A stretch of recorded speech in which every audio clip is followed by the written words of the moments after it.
It's day 2 of the protest by the Nigerian Labour Congress over the lingering strike by university unions. President of the NLC, Wabba, is leading the protest at the nation's capital, Abuja. Mr. Wabba has threatened that if the federal government does not meet its demand at the end of the protest, the union will embark on a 3-day warning strike to press home its demands. The 2-day protest commenced yesterday with demonstrations held nationwide.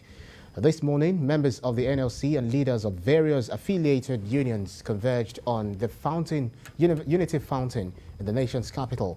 There is heavy security presence at the venue to forestall breakdown of law and order. Our correspondent, Jakadisa, has been monitoring the protest and now reports.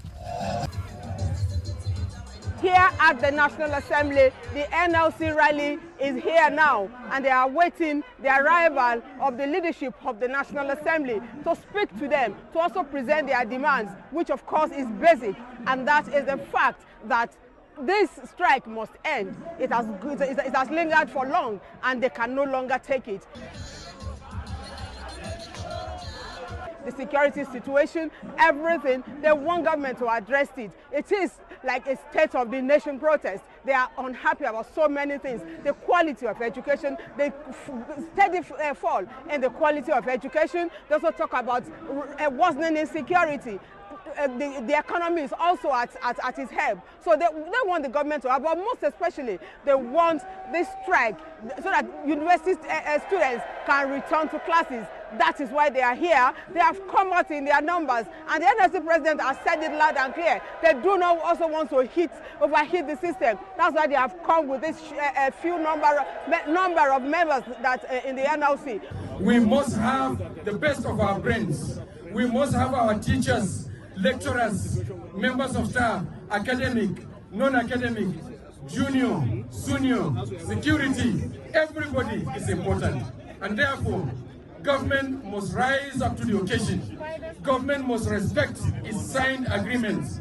If you have your children at home for 4 months, adults for 5 months, adults for 51 months, for 55 months, then you know what we are talking about.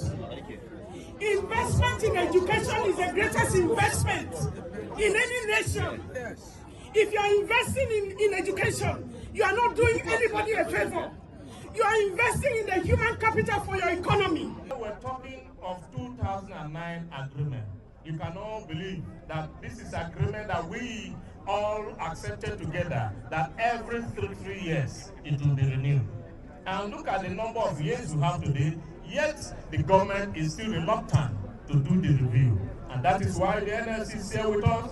The U3PL that we have done is now a challenge. Nigerians are indeed hoping that we won't have to get to that stage, particularly with the forthcoming general election. The hope is that this issue of ASU strike, NASU strike, SANU strike, and NAT strike will end before, in a matter of time. The president has given the Minister of Education 2 weeks, which will lapse by the end of this week. But the unions are saying they have not even been called to a meeting. But we are hoping that by the reason of this protest, which of course is the flagship of what held in states across states yesterday, the government will do the needful and meet the demands of NLC and the striking university teachers.